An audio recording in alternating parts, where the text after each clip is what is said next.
안녕하십니까, 홍철기입니다. 오늘은 2023년 6월 9일이고요. 오후 뉴스 시작하도록 하겠습니다. 싱하이밍이 대한민국이 미국의 승리에 배팅한 거 반드시 후회할 것이다, 잘못한 것이다 막말을 했고요. 윤석열 대통령의 정책을 대놓고 비판을 했습니다. 바로 이재명 앞이었는데요. 이재명은 그 말을 듣고도 굽신굽신하기에 여념이 없었습니다. 한중 관계의 악화가 중국 탓이 아니라는 말도 안 되는 얘기도 했고요. 자, 그런 와중에 지금 대동단결에서, 정치권이 대동단결에서 이재명을 너덜너덜하게 박살을 내고 있는데요. 특히 조정훈 의원 아주 정확하게 찝어줬습니다. 나라면 그때 싱하이밍을 가만두지 않았을 것이다. 자, 그런데 문제는 이재명 동문서답을 하고 있습니다. 결국에는 자기가 잘했다라고 얘기하는 건데요. 일각에서는 이 정도 되면 반역죄로 처벌해야 되는 것 아니냐라는 얘기가 나오고 있습니다. 중국의 전랑 외교 어떤 식으로 노골화되는지 관련된 소식 여러분들께 쭉 소개해드리도록 하겠습니다. 자, 국민의힘에서는 이재명과 싱하이밍의 회동이 삼전도의 굴욕이 떠오른다라면서 중국몽에서 깨어나라라고 일침을 놨습니다. 국민의힘은 싱하이밍 중국 대사가 이재명이를 관저로 초청해서 윤석열 정부의 한미 동맹 외교를 정면으로 공격하고 후회를 언급하면서 사실상 위협한 것에 대해 삼전도의 굴욕마저 떠올리게 할 정도다라고 얘기를 했습니다. 강민국 수석 대변인은 논평을 통해 중국은 높은 봉오리, 대한민국은 낮은 골짜기라던 문재인의 사대주의적 중국몽에서 민주당은 5년 전이나 지금이나 한 걸음도 나아가지 못한 듯하다라면서 이재명과 싱하이밍의 회동 장면은 마치 청나라 앞에 굴복했던 삼전도의 굴욕마저 떠올리게 할 정도다라고 얘기했습니다.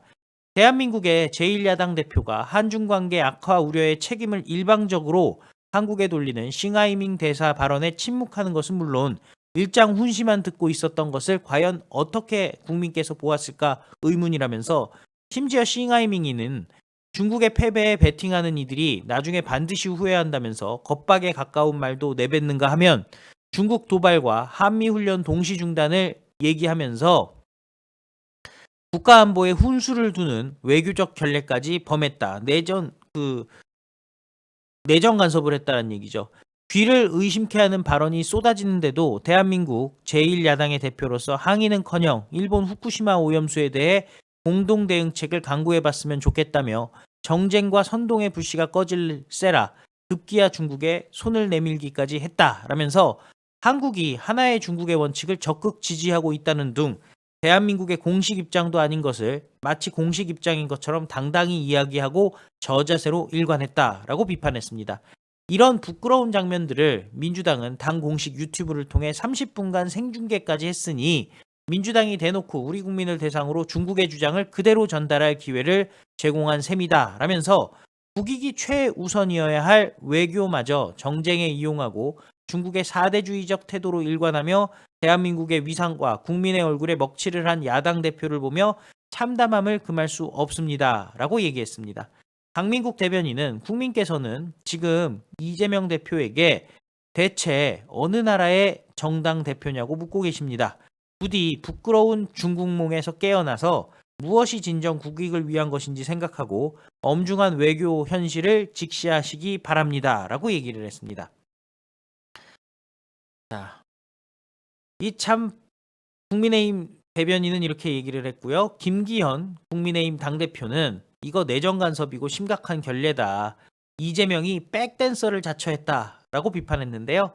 김기현 국민의힘 대표는 싱하이밍 주한 중국 대사를 향해 명백한 내정 간섭이고 외교적으로 심각한 결례다. 그러면서 이재명을 향해서는 대한민국 정부를 비판하는데 짝짝꿍하며 백댄서를 자처했다라고 얘기를 했습니다.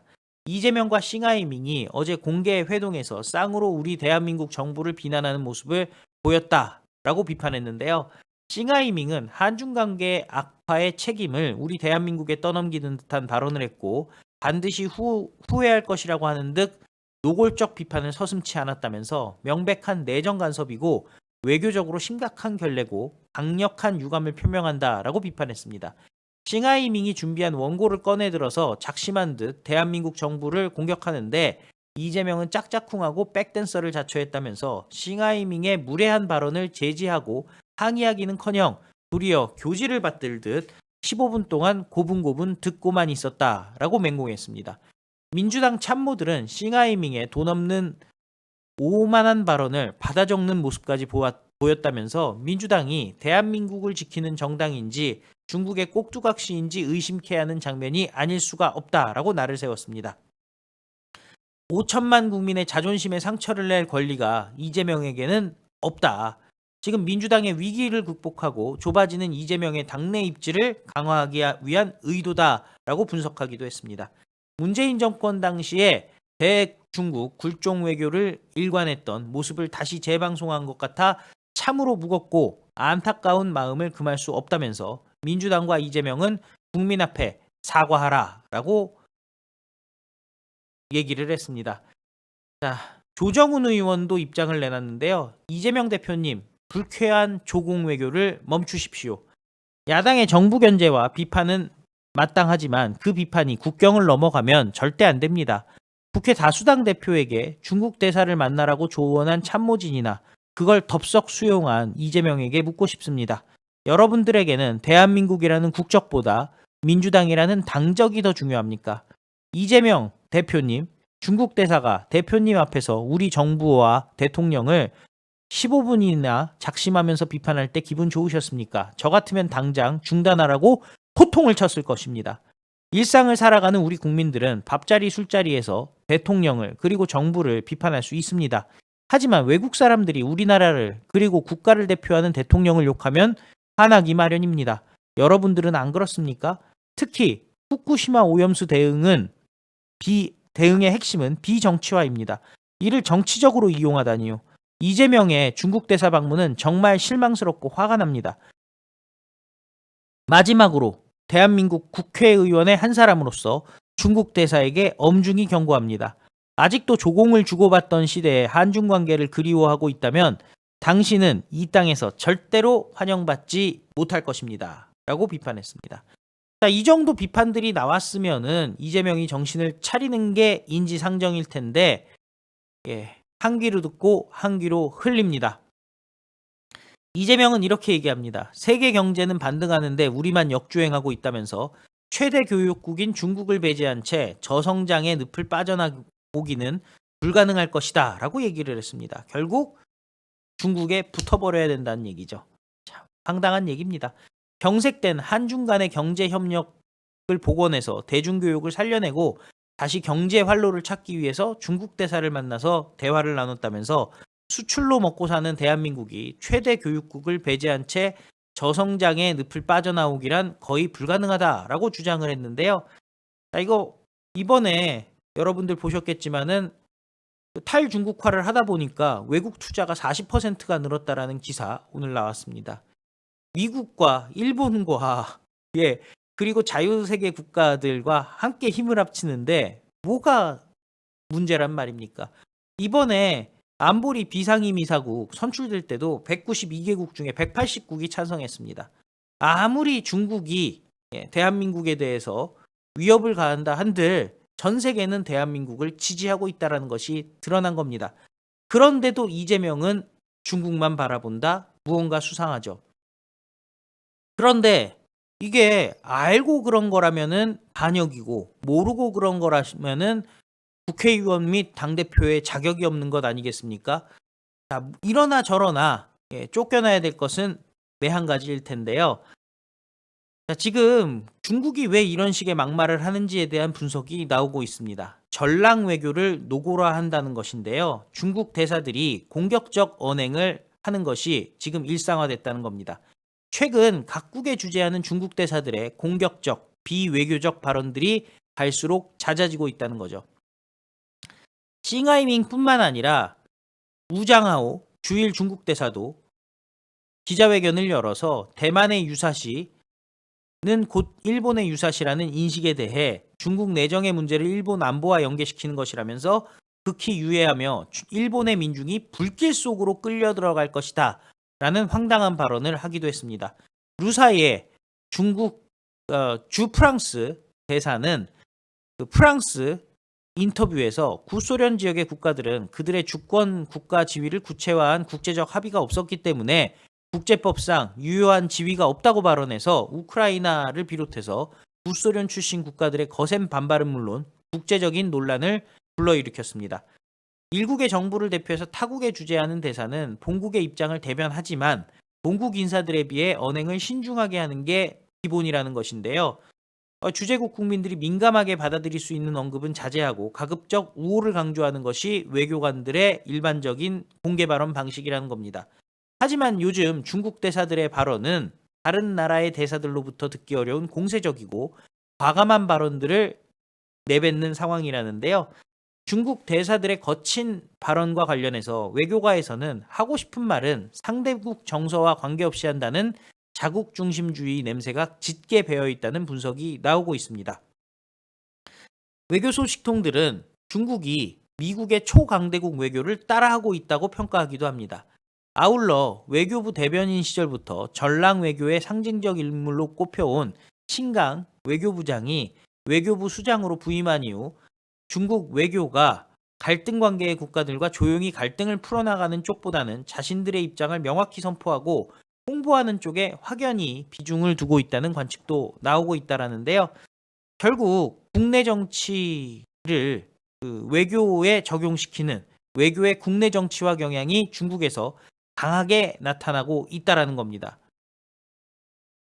또 어제 보면요. 시진핑을 계속 강조하죠. 시진핑의 영도를 강조합니다. 결국 중국이 많은 분들이 한 20년 전 기대했던 대로 개혁 개방에 의해서 중국이 노멀 스테이트, 정상 국가로 나아가는 것 아니냐라고 기대했던 분들, 그것이 아니라 지금 빠꾸를 하고 있죠. 중국이 정상이 아닌 국가가 돼가고 있는 겁니다. 전제주의, 전체주의, 그리고 또 어떻게 보면은 시진핑 1인 독재로 가고 있다라고 볼 수 있는 상황 아니겠습니까?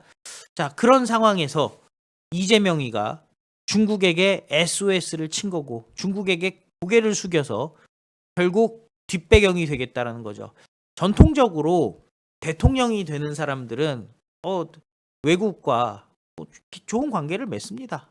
뒤에 특정 국가와 좋은 관계를 맺고 또 직간접적으로 밀어주기도 하죠. 외교적으로. 그런데 지금 이재명의 움직임은 결국에는 문재인이 고개 숙였던 것에 연장선에 있는 거죠. 중국에 고개 숙이고 우리는 일종의 속국인 것처럼 보여지게끔 하고 내정 간섭에 대해서 굽신굽신하고, 자, 그렇게 해서 대통령이 된들 대한민국에 무슨 도움이 되겠습니까? 그렇게 해서 감옥에 안 간들 대한민국의 주권은 바닥으로 떨어지게 돼버리는 것 아니겠습니까? 자, 이런 상황에서 많은 국민들이 이재명을 반역죄로 처리해야 된다라는 여론들이 하나둘씩 올라오고 있습니다. 이런 경우는 내란 음모죄라든지 여러 가지가 적용될 수 있다라는 얘기가 나오고 있는데요. 가만히 둘 수가 없는 것 같습니다. 여러분들은 어떻게 생각하십니까? 이재명이를 반역죄로 처분해야 된다라고 생각하시는 분들은 1번, 그렇지 않다. 그럴 수도 있지. 그냥 나라를 걱정해서 이재명이 중국과의 관계를 개선하기 위해서 그런 건데 그냥 두자라고 생각하시는 분들은 2번 댓글 남겨주시기 바랍니다. 자, 답은 정해져 있을 것 같은데요. 그런데 누구나 다 알 수 있는 그 답을 굳이 거부하고 중국과 붙으려는 이재명. 참 빨리 검찰은 수사를 진행해서요. 이재명을 깜방에 넣기 바랍니다. 백현동 관련해서도 새로운 사실들이 하나둘씩 드러나고 있는 상황. 이제 더 이상 늦출 때가 아닙니다. 이재명에 대한 체포동의안 다시 쳐가지고요. 깜빵 보내는 게 대한민국을 바로 세우는 길이라 생각합니다. 시청해주셔서 감사드리고 또 필요한 뉴스 여러분들께 다시 찾아뵙도록 하겠습니다. 좋아요, 구독 많이 눌러주시면은 홍철기 TV 방송하는 데 큰 도움이 됩니다. 다 같이 외치겠습니다. 우리는 승리합니다. 감사합니다. 안녕히 계십시오.